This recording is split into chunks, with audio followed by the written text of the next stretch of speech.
Hello बच्चों, मेरा नाम है मोहित और आपका स्वागत हमारे यूट्यूब चैनल हिस्ट्री चैंपियन में। तो जैसा कि आप जानते हो, आपका जो पेपर होने वाला फिजिकल ज्योग्राफी, उससे संबंधित जितने भी इंपॉर्टेंट क्वेश्चन होने वाले हैं सारे के सारे मैं आपको करवाने वाला हूं।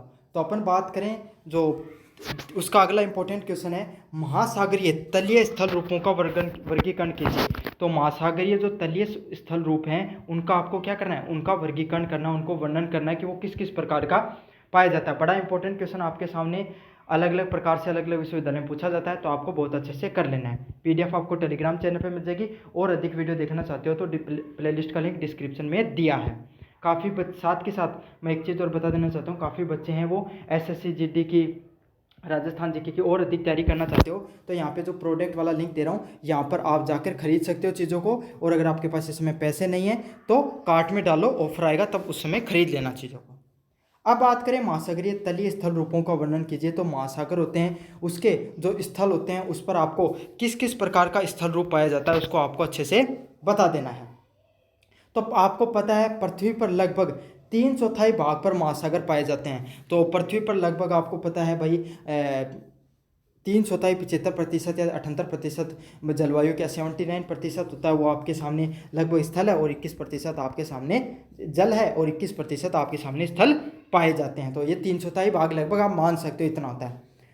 महासागरों के नीचे भी स्थल रूप पाए जाते हैं। जैसे पृथ्वी पे अलग अलग प्रकार की भूस्थल आकृतियां पाई जाती हैं। जैसे कि आप राजस्थान में हो, यहाँ पे रेत के टीले देखने को मिलेंगे। आप फिर थोड़ा आगे चले जाते हो, कहाँ पर, पंजाब के अंदर, पंजाब में आपको मैदानी इलाके देखने को मिलेंगे। फिर और आगे चले जाओगे जम्मू कश्मीर में आपको मैदानी वो पहाड़ी क्षेत्र देखने को मिलेगा। और फिर आप क्या करो, फिर घूम फिर के आप थोड़ा सा राजस्थान से नीचे की तरफ मुड़े, आप पहुंच गए गुजरात में, वहाँ पर कैसा मिलेगा आपको, जो तटीय क्षेत्र देखने को मिलेंगे। तो इस प्रकार की जो अलग अलग प्रकार की जो स्थल कृतियाँ पाई जाती हैं वो सिर्फ पृथ्वी पर ही नहीं पाई जाती है, मतलब स्थल पे नहीं पाई जाती हैं, वो महासागरों के नीचे भी पाई जाती हैं। तो आज अपन उसी के बारे में पढ़ेंगे। और जो स्थल रूप पाए जाते हैं उनको क्या कहा जाता है, जो महासागरों में जो स्थल रूप पाए जाते हैं अलग अलग प्रकार के, उन्हें क्या कहा जाता है, तलीय स्थल रूप के नाम से जाना जाता है। किस रूप से जाना जाता है, किस नाम से, तलीय स्थल रूप से जाना जाता है। यह स्थल रूप उतने ही विविध और जटिल होते हैं जितने स्थल पृथ्वी पर पाए जाते हैं, मतलब स्थल पे पाए जाते हैं। मतलब ये भी उतने ही कॉम्प्लेक्स हैं। जैसे पहाड़ी क्षेत्र ऊंचे ऊंचे हैं, टीले हैं, आप उसमें मिट्टी होती है ज़्यादा, स्थलीय मैदान एकदम समतल होते हैं, तटीय क्षेत्रों में आपको पानी और मिट्टी का आपको समन्वय देखने को मिलेगा। तो जिस तरीके की विविधताएं, जटिलताएं, समरूपताएं आपको देखने को मिलती हैं पृथ्वी पर जो स्थल में, जो स्थल कृतियों में, वैसे ही आपको सेम टू सेम कहाँ देखने को मिलती है, सेम टू सेम आपको देखने को मिलेंगी कहाँ पर, यहाँ पर भी महासागरों में भी आपको देखने को मिलती हैं। अब बात करें महाद्वीपीय मार्जिन की बात करें आपके सामने, तो ये स्थल रूप महाद्वीप और महासागरों के बीच में दिखाते हैं।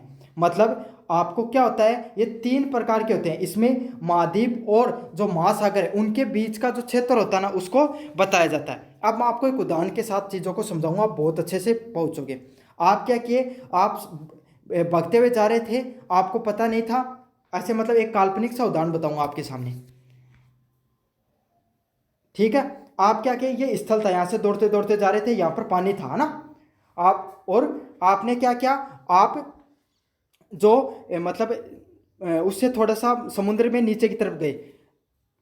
इस उदाहरण से आपको अच्छे से समझ नहीं है, ये समझ लो कि क्या हुआ, सारा का सारी पानी निकाल दिया गया समुद्रों का, अब खाली ज़मीन मिली।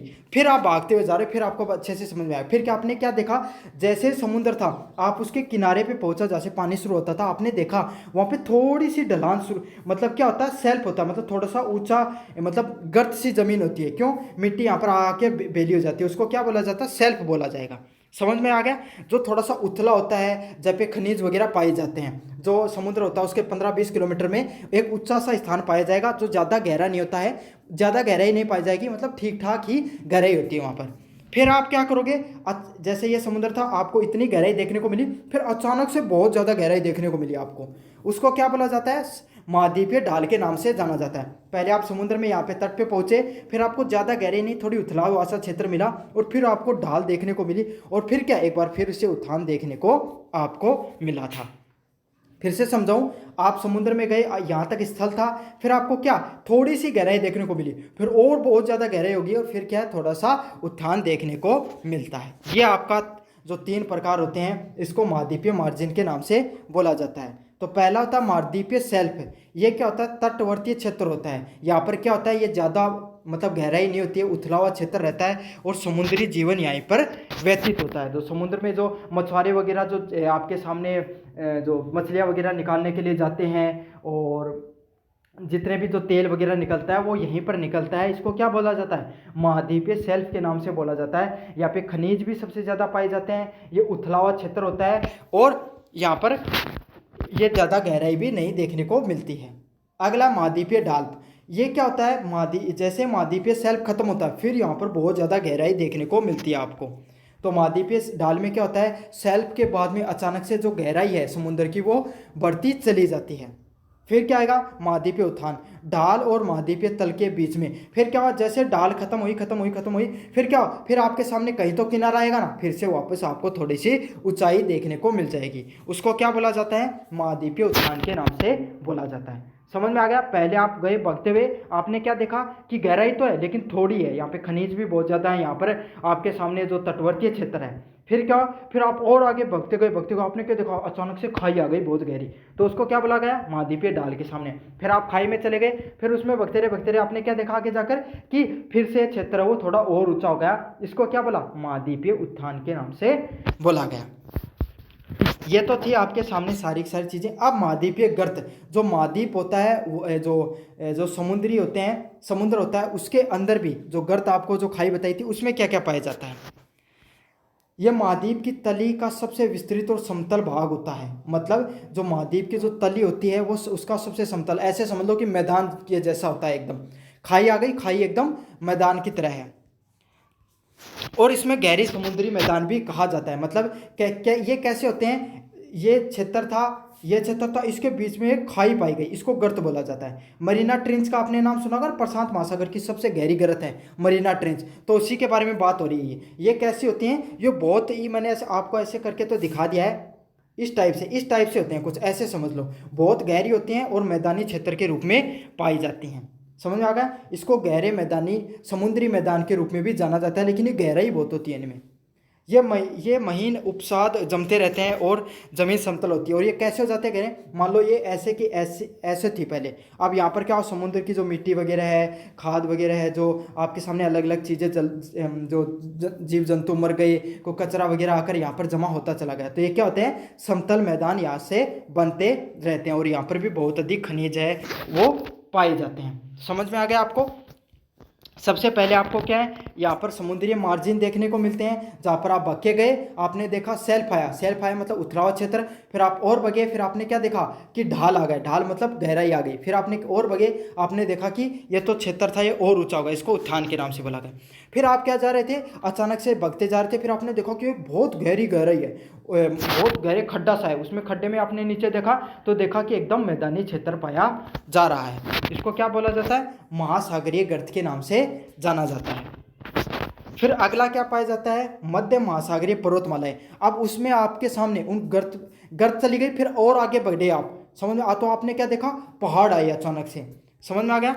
तो ये लंबी वलित पर्वतमालाएं होती है। तो आपको लगता है कि जो आपके सामने पहाड़ हैं, पर्वत हैं, ये सिर्फ कहाँ पर पाए जाते हैं, स्थल पर पाए जाते हैं, मतलब पृथ्वी के जो स्थल होता है ना भाग, वहीं पे पाए जाते हैं, ऐसा नहीं, समुद्र के अंदर भी जो है पर्वत पाए जाते हैं और इनकी भी बड़ी बड़ी श्रृंखलाएं होती हैं, जो कहाँ पर होती हैं, महासागर की जो तली होती है ना, वहाँ पर देखने को मिलता है।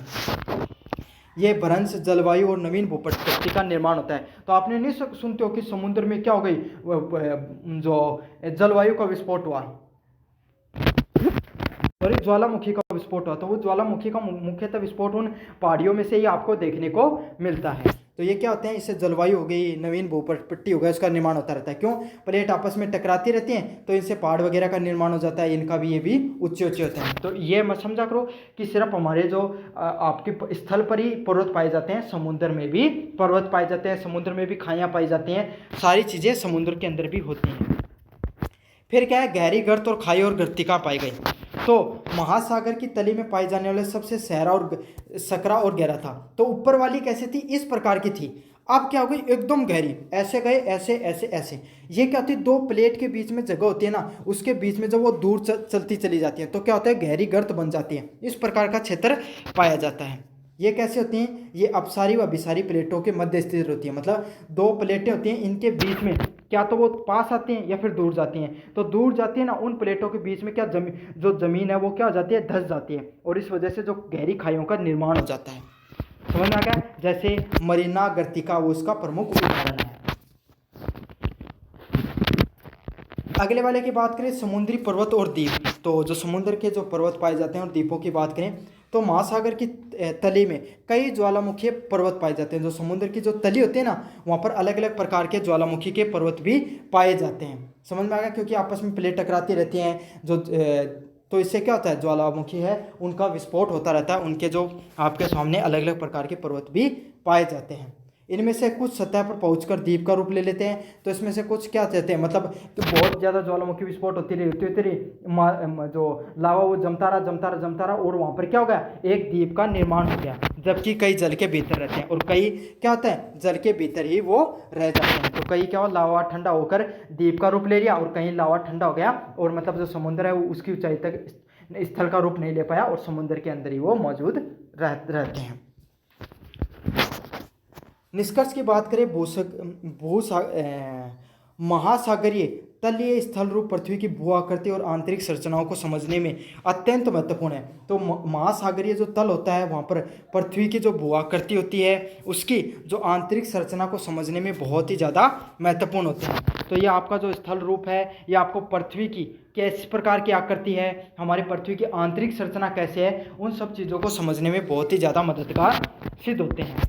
ये न केवल वैज्ञानिक दृष्टिकोण से सहायक हैं, तो ना सिर्फ हम वैज्ञानिक दृष्टिकोण से चीज़ों को समझ सकते हैं, बल्कि समुद्र में कहाँ खनिज पाए जाते हैं, कहाँ संसाधन है, मत्स्य उद्योग में भी भाई आपको पता है मछलियाँ कहाँ पर पाई जाती हैं, और नौ परिवहन मतलब जो आपके सामने जो जलवायु परिवहन किया जाता है उसके लिए भी बहुत ज़्यादा महत्वपूर्ण है। तो ये आपके सामने पूरा प्रश्न था, मैंने आपको करवा दिया है, बहुत ज़्यादा मोस्ट इंपॉर्टेंट प्रश्न था।